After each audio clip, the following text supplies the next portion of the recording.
What's going on? Welcome back to another exciting episode of Attack Productions, where we're going to talk about things. Today I'm being joined by Fluff, Jimmy, and Jake. What up, people? Sorry, Bancroft, you're throwing me off, making me go first. I'm used to being last. I don't like this. And me. Truth be told, I'm actually looking at it on my Discord screen, and I'm just went off that order this time. Yeah, so before we get into it, buttons, check them out, get into it. All right. So just want to touch base what's going to be on the channel this week. We will have, I do plan on finishing the Gen Con video for this week. I plan on having two videos as well. One will be the Time Wars video, and the other one will be a match between Cell taking on U7 Gohan. Now, Steve did tell me before we play this match that it is the deck he's prepping for whenever it gets to his spot for the Time Wars. And he just put a secret back into the deck. So it's kind of a very Universe 7 Gohan deck with not a lot of like super flavor to it. It did have some interesting spice. I will put that there. But that was a long match. And that was long. It was like 50 minutes. It was like 55 minutes. The recording, it was a long match. The recording was 50 minutes. There was obviously pauses when Jake came back. And so we'll see how I get that trimmed down, but I feel like that was a good match also to kind of show what generic Cell could do from the set. If anyone's interested in watching that, check that video out. But in the last time we've all kind of done this, we've had some interesting reveals. One of them is finally, I was just gonna say, we didn't get to have our locals this week. Correct. Our local game store double booked our time slot for a Ice and Fire regional. So we did not get to participate in locals this week. So we just met up, did free play, was very disorganized, wasn't anything close to a tournament. So that's why there's so few videos this week. Correct. And I will say, for future reference, that won't happen again. The gentleman who runs our shop has actually talked to them. They do that regional like every 3 months. So he told them like next time I got guys coming at 6:30. If you can adjust your schedule or something to make it work that way. So we should be good from here on out on those strange occurrences. But we had the third Secret Rare drop, and I figured we kind of could touch base on it a little bit. I think this is a really good Secret Rare. I think it's a fantastic card, and I think it's going to do well in majority blue-yellow decks. It is SS Gogeta Fusion Reborn. It's a blocker. You can pay 1 to play it pretty much using the Infusion if you have 3 more energy. It has Aegis. Once per turn, permanent. This card can't be removed from your battle area by your opponent's skill, and you can activate the card's Aegis skill by sending 1 card from your opponent's hand to the bottom of the deck instead of discarding a card from your hand, which is super strong, because it just bypasses the normal cost for Aegis, which has to be a blue or yellow, a blue and a yellow card, or a blue-yellow card. So now it's just like, get rid of 1 card in your hand. And then once per turn, when you switch the energy to active mode by a skill, choose one of your opponent's cards generating barrier and switch it to rest mode. Then you switch this card to active mode. So initially, if you need this card to stop, initially 3 attacks, it's pretty good if you want to double block with it. I like it. This card has the best type of protection in the game. It's a big body. It's super cheap to play, especially in the archetype that it's designed for. It's really easy to put the Goku and Vegeta out at the same time, or you just have to do it from hand. It's really easy to get this guy off. This is probably the best Aegis effect that we've had since Bojack. It's Bojack. Yeah. I was trying to remember the Bojack's name, but Violent Rush? Violent Rush, yeah. Violent Rush, yeah. This is probably the best Aegis effect that we've had. I think this gets my pick for favorite Secret Rare in the set. Yeah, I think like Aegis has historically been a fairly underpowered and even sometimes bad keyword skill. Outside of like Violent Rush Bojack, due to it being a card that you can rival so fast and get Aegis off during the battle step, usually the big issue with Aegis is that the card just gets straight removed before you ever get to use the effect, where this guy just says he can't be removed. So I think that's going to make this card way, way stronger than if it just had, like, you know, barrier or deflect on it. But another thing that I just thought about is historically good Aegis effects are tied to a large energy investment. Like if you look at the Zamas cards, their Aegis effects are really good, but they take so much setup and time to get going. And this guy's 1 energy by comparison. Mm-hmm. So Fluff mentioned it. What is your all's favorite secret rares that were revealed for the set? I think for me personally, it's got to be the Great Ape Cumber Golden Wickedness Amplified. That's like a sick name. And just like the ways you can utilize and play with this card in black decks feels just really strong. Feels like it's going to be a lot of fun to utilize this card. And as the game goes on, like, gaining life is becoming a slightly more common effect, but it's never been, I think, as powerful as it is right now. And this card will help you do that and keep you from taking damage. So, and it's a big body you can play on an activate battle, which is something that Black traditionally has, like, problems with, playing, like, outside of its own turn. So, really looking forward to this card. I agree with Jake. I think that's probably my favorite secret rare from the set. I don't really have any interest in playing Gogeta, other than it just looking like a good deck, and if I want a meta horror, I'll play that one. But I really like the Cumber secret rare. I do think the Gohan extra card secret rare, I think while it's not very strong right now, it's universal. It should have just been a black card for how universal it is. As long as we get more and more strong Z leaders, that card is just going to get better and better.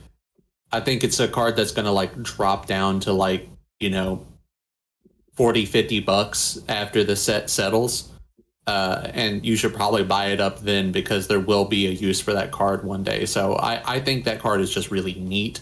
But with the power level of the other secret rares, I think Cumber is my favorite. I think you nailed it on the head when we were talking prior about Bursting Rage. You mentioned the Frieza swap deck and how strong Bursting Rage is in that deck.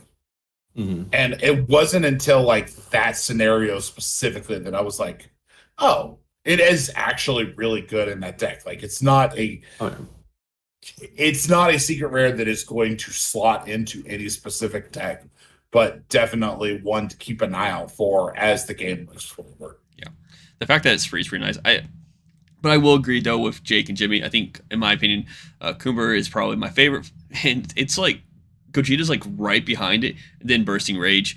And my only problem about Bursting Rage is that, as like Jimmy says, as right now, not really important, primarily because a lot of decks don't have Z leaders, and you don't get the secondary effect if your leader isn't a Z leader, or the floodgate part of it, and that's kind of pushing me away from it.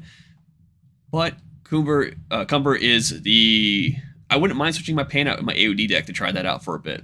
Like, that sounds fun. One thing I'm noticing about Bursting Rage right now, rereading it, is, if I'm not mistaken, this will let you play the Goku Z Awaken that you can play on blue Gokus before you have 7 energy, right? Yes. Yeah. But yeah, keep in mind, then you remove the Z leader from the game at the end of your turn. So you only get for that one turn. But yes, it will allow you to kind of get that additional pressure there if you use it during your opponent's turn. 20k double strike crit, yeah. For sure. Yeah, not too bad. Whether that's better than Baby Hatch is to be decided, but, you know, that's something you can do. I almost agree with you guys on Cumber being my favorite. Like, Cumber is just right behind Gogeta. I think they're both incredible secret rares.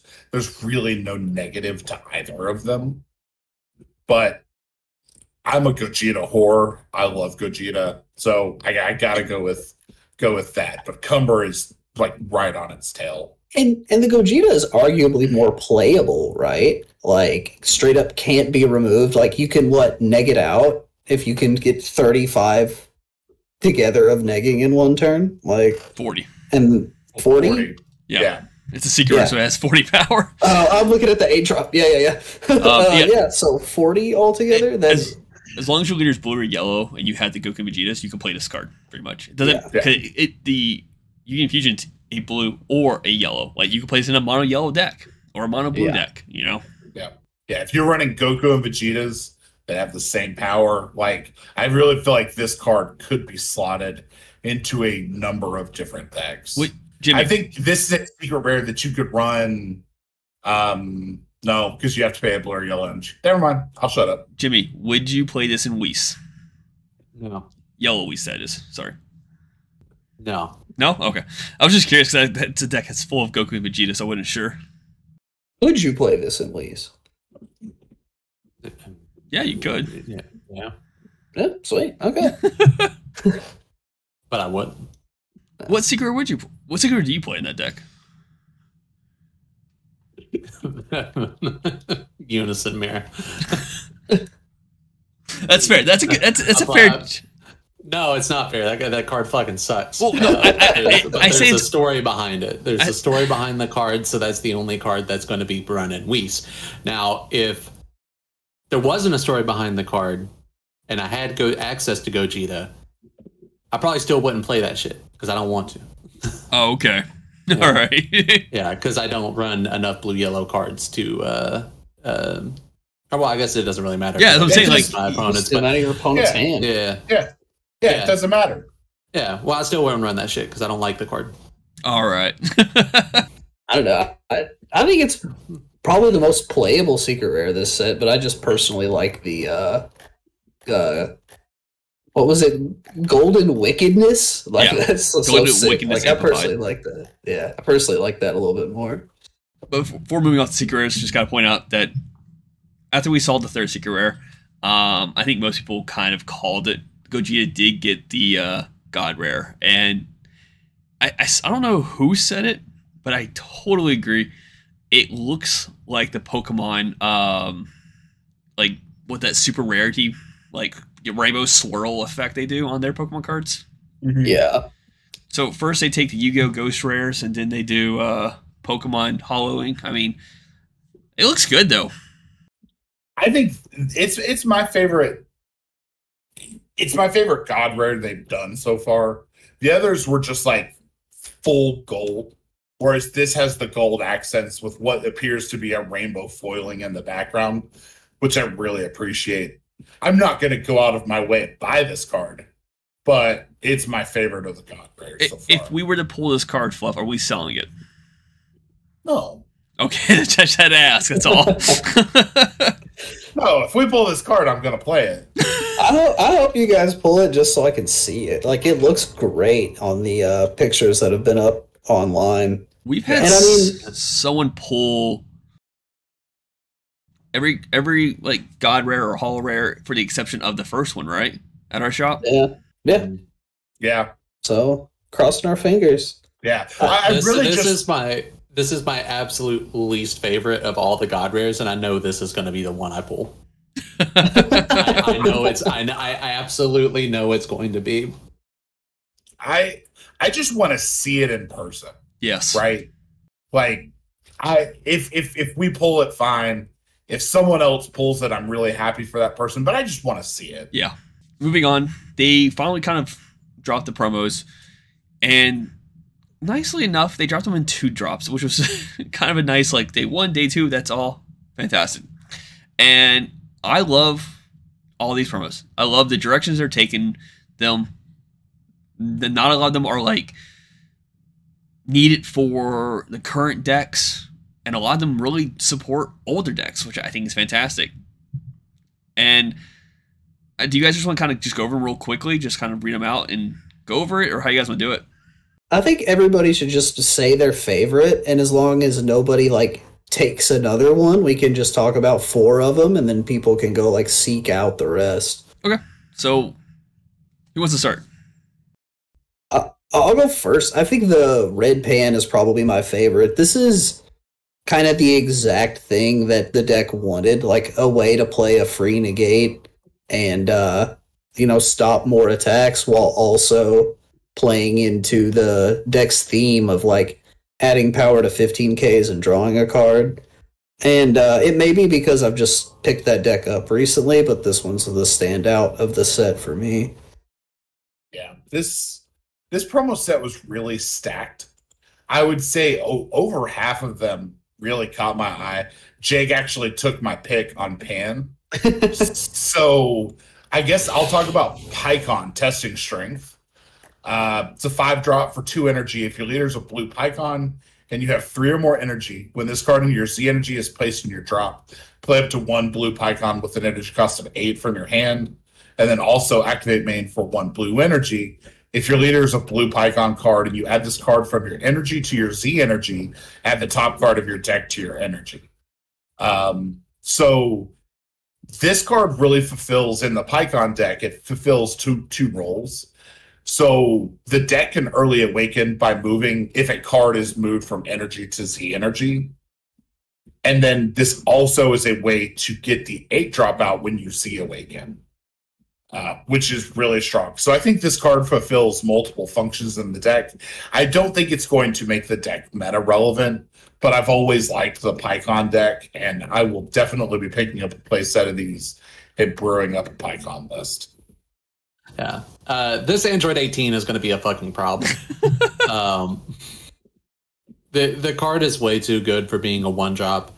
It does have a limitation of being a Spirit Boost 1, and you have to have a blue Unison with 15k or more power, which blue really doesn't play a lot of Unisons outside of like Hit and Majin Buu, but you don't really ever want to take markers off of Majin Buu.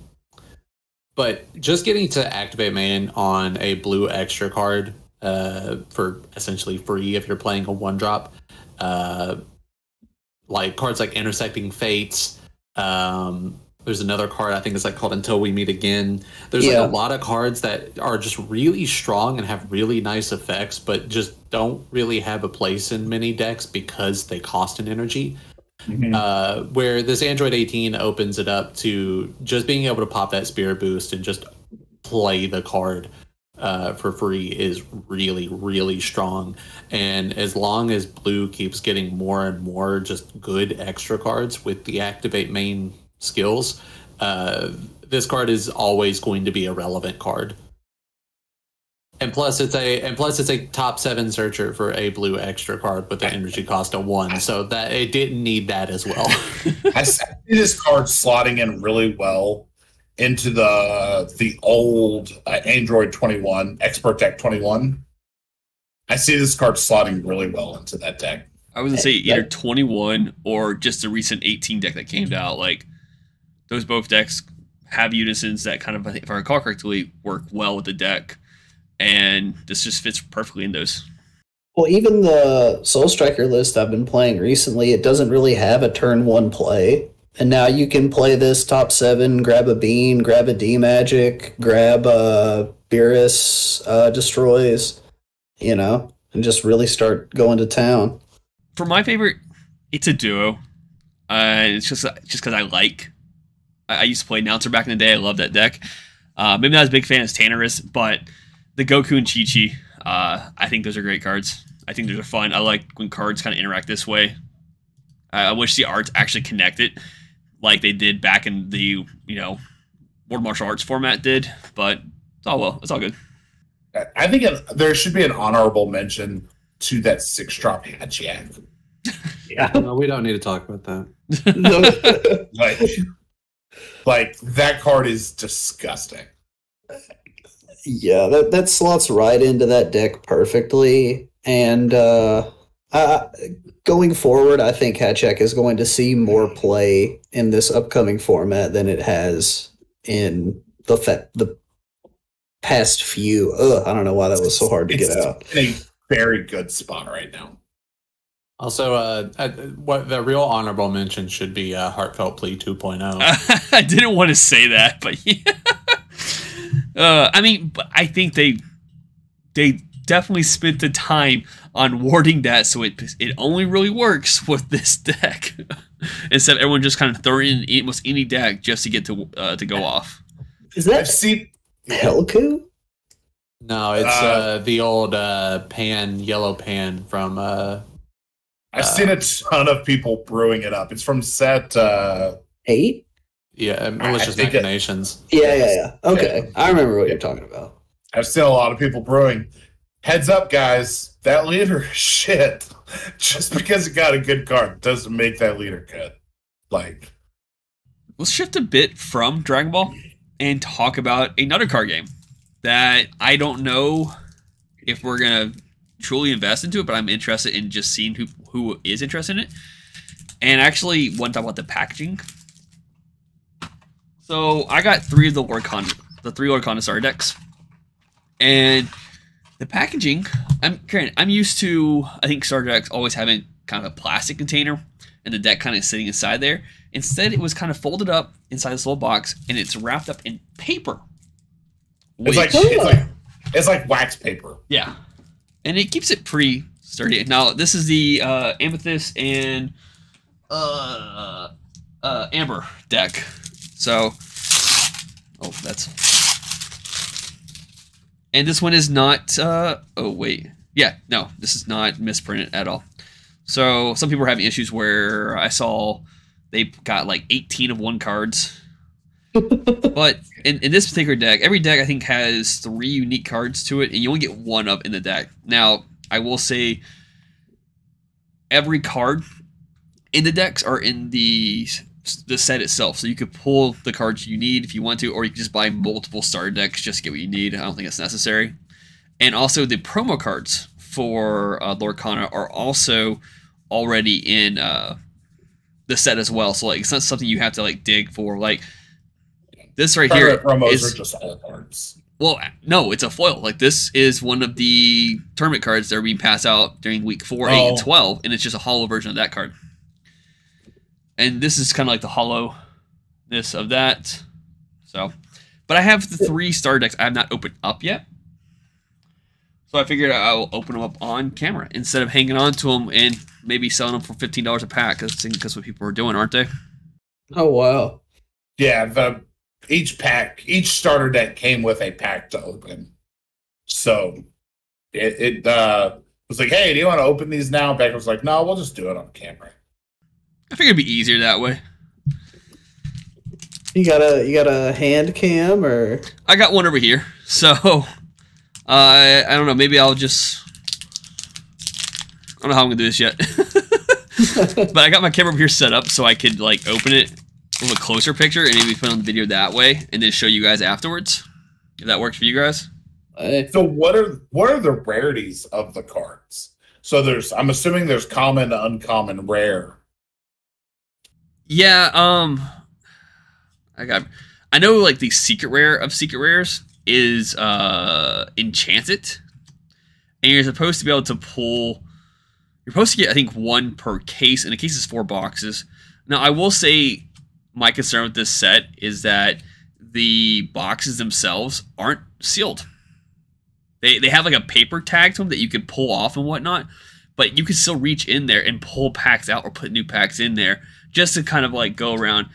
Oh, I forgot about that. There's also puzzle pieces cards. I forgot all about that. I got to the last card. I'm like, what the hell is this? So like I was just looking on TCG Player. There are actual promo cards for this game. Are you sure they're promos and just not reprints of cards? Is the question. These are called D23 promos. No, those are just so those are all in the set. Those just have a special printing inside the card themselves. So the card itself has if you put a light underneath it, you'll see a special symbol, but they are in the set. Those are going for like $1,200. Yeah, that's because they also have the special like I think it's in the corner. It says D23 Those were promos given to people that attended the D23 conference. Yeah, but they're not like promos in the sense of new cards or Unique different cards.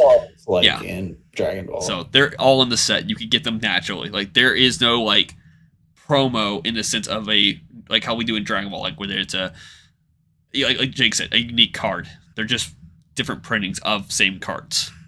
Kind of like what Battle Spirits did with their finalist set, where their cards that were in starter decks that weren't in foil printings before, and they gave them like a new foiling and a new treatment.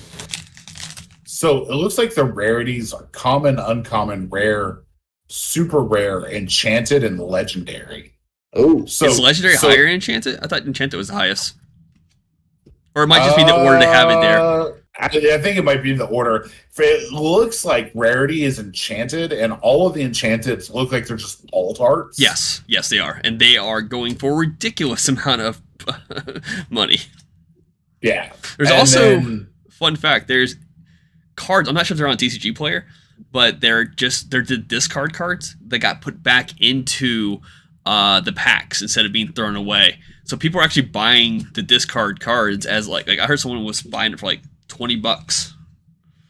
Wow. I got puzzle piece 2, guys. Oh shit. So what do you mean by discard? Like they're just defective? Like they have... So think of a sheet cut. They had a blank spot on the sheet cuts. So they literally labeled it as discard. So when it went through, I guess, like... when they're doing the final like second checks and whatnot and clean out all the cards that aren't supposed to be there, these cards should have been thrown away, but they were packaged into the packaging stuff. And I think that's also why some people aren't pulling enchanteds in a case, because these extra cards are throwing off the counts. Oh. Now, Jimmy, you said you heard something about mapping or something? So I've been in a Lorcana Discord community, and there has been some turmoil over somebody posted a way or a like algorithm on how you can map out Lorcana boxes so you can just snipe the enchanted card out of a case. And there was a lot of people saying, no, that's not how it works. Can't do that. Then there was other people that was like, holy shit, it actually worked. So there's been a lot of turmoil within this community. I don't know anything outside of this community, or if it's a well-known thing, but it is pretty much everybody in that community is now sworn off from buying loose packs from shops, unless they can get a like actual proper sealed case. Because like Bancroft said, you can still slide packs out of it. So even if you do have a full case, if it's been open, there's still the chance that they have just, pulled out, the 1 or 2 cards that are worth something and then just threw in random packs and called it a day.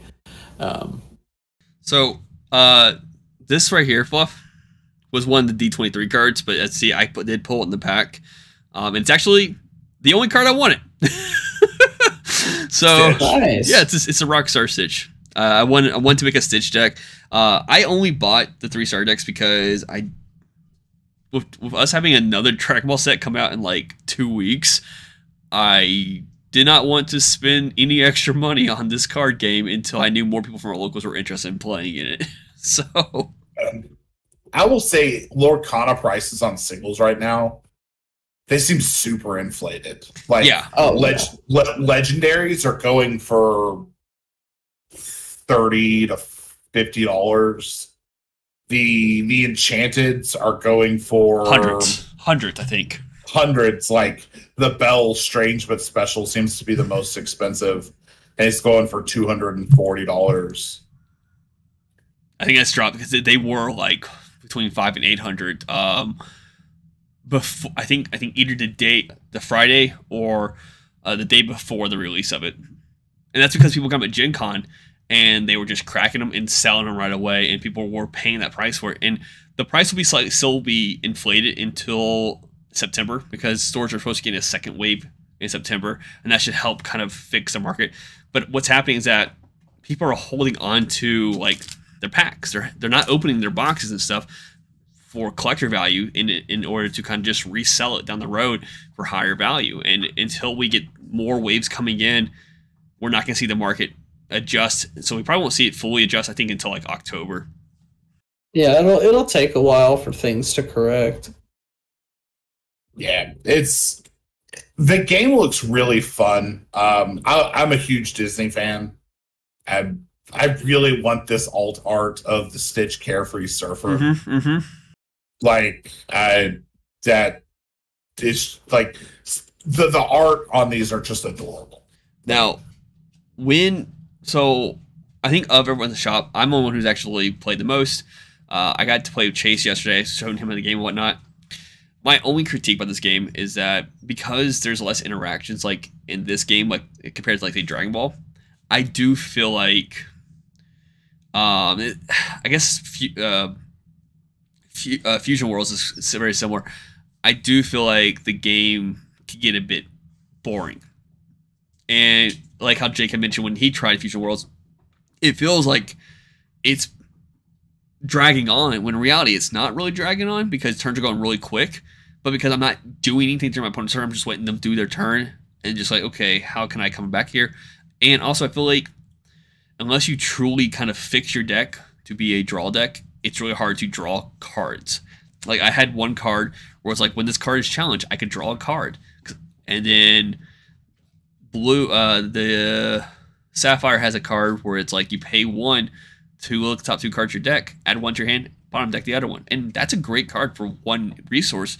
But at the same time, like there's not a lot of ways like you can just get cards added to your hand. So like once you kind of start to explode from that point on, you're just like drawing a card. Do I want to play this? Do I want to ink this? I'll just hang on to it and see what happens. Like you're just really just playing the card you get, or you're just putting it in your energy because it has no purpose for this particular matchup. Yeah, I'll be interested to see how it evolves. Like we've tried a few different card games over the last 1.5 to 2 years. Yeah, and I've liked them all. Yeah, I mean, I loved Digimon, but there was only so much that I could do, could stand to sit and play because there was no turn-to-turn interaction. It was luck-based in a lot of sense. Now, they've added stuff now, but we're so far behind now. It's like, do we try to catch up on that? Yeah, we left off on set 7, I believe. 6, actually, I think. I think we made it to set 7. Okay. I think we made it to set 7. And then after that, they're now up to like set 14, I think. Yeah. So I think we've missed half of the game's life. Yeah. And then there's cards now that you can play during your opponent's turn, I think. Or you could play when revealed, but it's like it's a cost. So like, you're playing them. I think they have blockers. Something like that. You do something, you can play them, and then you are risking giving your opponent more memory because you're doing this though. So, yeah. But we'll see where it evolves. And like, I'm still interested in continuing with Battle Spirits just to see where it goes. I know we're not really. I think none of us, like me, Jake, and you, Fluff, are really pushing on set 2 right now because I wasn't aware until Jake mentioned this that the first set was split in half. Yeah, that's what I forget who told me at Gen Con, and I just can't believe I didn't remember it until now, but I was commenting on, set 2 not really being that much stronger than set 1, and somebody at the table was like, oh yeah, originally it was 1 set when it was originally released. I don't know if that meant the English game original release or the Japanese release, but he was like, they cut it in half and added some things from later sets to kind of fill it out and create almost like they did with Digimon when that game first came to America. Which kind of makes sense because, like I said, you said Digimon did that as well, and maybe that's why like it took like 5 to 6 boxes to get a whole playset. I got a question for Jimmy. Jimmy and Fluff, we've all know this. We've seen the skit in one of our past videos. You guys are wrestling fans. You mean skit? Sorry. Real. Real events that were caught on a security camera at our shop. Forgot about that. My bad. But you two are wrestling fans. Fluff didn't join you all last night, but you went to go to AEW's what was it called? AEW Collision. Collision. How was that? Yeah. Oh, it was a great time. I ended up going with Matt. Unfortunately, Collision airs live on Saturday nights, so I was going to be missing locals. But like we said earlier, we didn't have locals, so it kind of worked out. I did miss hanging out and playing cards, but being a huge wrestling fan and being a massive AEW fan, and it like being in Lexington where we're at, like there was no way that I was going to be able to miss it. And Matt was able to snag some very, very nice seats. We ended up being fifth row on floor 2. So that was the opposite of the hard camera side. So if you are a wrestling fan and have happened to catch Collision or Ring of Honor, they did tape Ring of Honor and AEW Rampage at that same time. So I think Ring of Honor is on, is it Mondays? I don't know when Ring of Honor comes. I don't know. I don't even know where Ring of Honor airs. Yeah, like I'm a big Ring of Honor fan, but I always just like catch the matches like just on YouTube when they get re-uploaded or whatever. And then Rampage on the Friday nights. If you happen to watch it, you probably caught a glimpse of me and Matt enjoying ourselves there. Matt was sporting the Love That Danhausen flag quite often. So if you do end up watching Collision, look out for that. But it was a fantastic time. I love wrestling. We ended up getting Collision, ROH, and Rampage. It was a long night of wrestling. But as much as I love it, 5 hours straight of wrestling was a little tiring. So I ended up sleeping in this morning. We didn't end up leaving the arena until like 1 a.m. Damn. And it started at 7:30. Yeah, that's a long night. It was a long night, but it was a fantastic time. Got to see a lot of people I'm big fans of. One of the biggest stars in AEW, Adam Cole, he come out and talked to the crowd after the show was done. So that was really cool seeing him having a cool little moment for sticking around for that long. I don't know, maybe Bancroft will flash an image of me pogging at the Golden Vampire. Are you gonna be able to? Not to spoil anything if you happen to watch it. Well, spoiler alert: the Golden Vampire debuted and had a fantastic little spat with Samoa Joe. You want to scrub through the footage and try to find me pogging somewhere? Oh, hold up. I got you. While you're looking into that real quick, I want to ask Jake, 'cause I know he's been playing. I'm not sure if Jimmy's interested in playing it or if he hasn't. Baldur's Gate 3 came out. Yeah. Yes or no, Jake? I was talking about it a little bit when we were hanging out on Saturday, and I was telling Austin that I don't want to put it in my top 10 games of all time yet because I haven't finished it. But the moment I finish it, as long as the quality that Act 1 has been so far continues throughout the rest of the game, it will be, and it'll probably be in the top 3. Nice. It is. I love Larian Studios games anyway. I was a big fan of Divinity Original Sin 2. Mm-hmm. And it's like they took Divinity and 5e and kind of slammed them together. And because the game was in development for so long, they managed to pick out the best parts of both. That's good. So it's on PC right now, and I think September it comes out on PS5. So if you like turn-based games, it's worth it. If you like Dungeons and Dragons, if you like turn-based games, it's awesome. I haven't played it yet. I don't play on PC. So I'm waiting for the PS5 release at launch. I've got a couple friends that are like, hey, do you want to start a campaign when it comes out? And I'm like, fuck yeah, dude.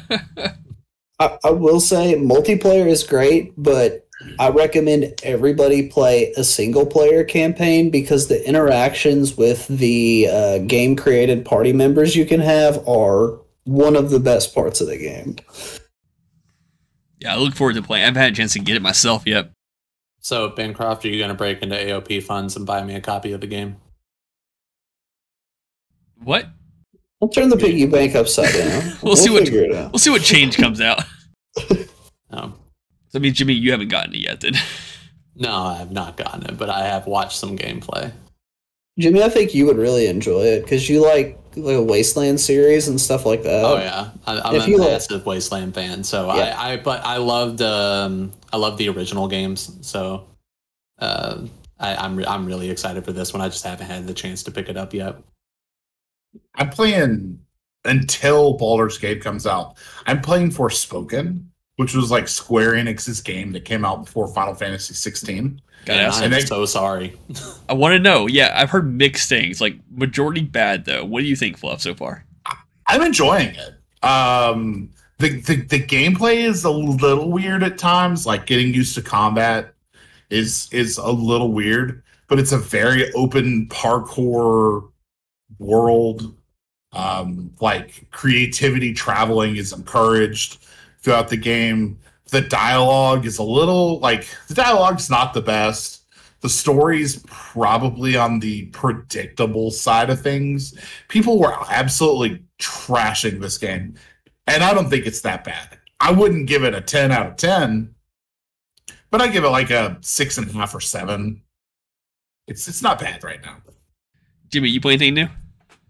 The fuck no. I've been playing AEW Fight Forever, and that game, I'd rather just go back and play No Mercy, to be completely honest with you. But I've been enjoying this little unheard of game. It's quite new as well. I've been playing Borderlands 2. You've been playing that game for a while too now. Yeah, I've been trying to level so I could play the DLCs. I never got to play the DLCs, so I've been playing that. Satiating myself for getting AOP to purchase Baldur's Gate 3 for me.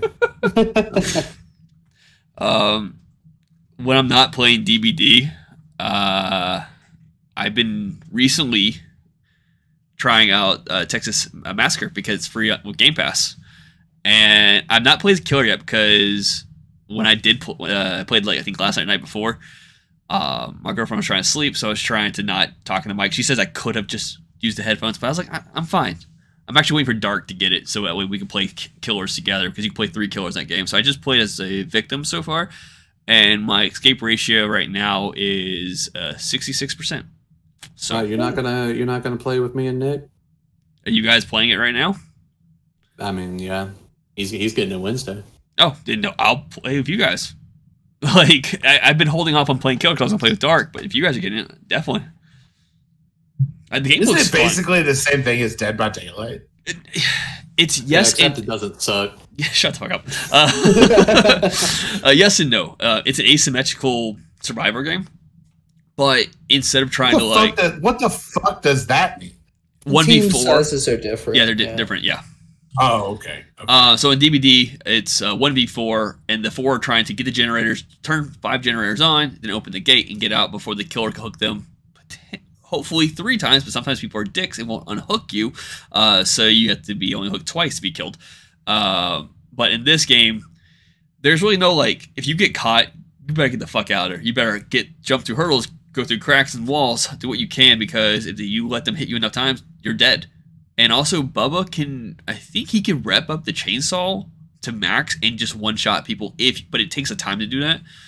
But ideally, you're just trying to sneak out of the basement and get to one of the exit gates. There's 4 gates in the game. There's the front exit, the rear exit, and then there's technically an exit in the basement, but you have to do fuses upstairs to do it. And then there's another exit by turning on the water main. So there's ways of doing it. The 2 easiest ways to get out, obviously, is the front exit and the back exit, unless you really know the game and know how to speedrun the maps, because they're only cycling, I think, 3 or 4 maps right now. But hopefully, when time comes down, they add more variety or they change things up somehow. That's the great thing about DVD, where they've been around so long. You may know the map, but the tiles will change. So that way, you're not running the same pattern every time you play a game. I'm just running into this one. You may get different tiles instead. So game seems fun. I like it. Also, if you have interest, please do support them. They are a game dev located out of Lexington, Kentucky. So, Yep. Hometown boys. Kind of cool to have such a big name, a big name tie-in game developed like right next to us. And from what I've been told, they actually, I guess through communicating with the creators of like the movie series and whatnot, they're able to make their own characters for the game. So like that way we're not constantly pulling things from what has been shown in the movies, which obviously are based on real events, but they're able to make their own survivors, their own victims, their own killers at the game. Now, granted, everyone I think who is in the game is actually to some degree like in the movies that they've done. But yeah, anything else, boys? I think that's about it for this week. Cool beans. With that being said, thank you for opportunity. Oh my god. Try again. Thank you for opportunity, and keep in mind there's buttons, links, check them out, and until next time, bye.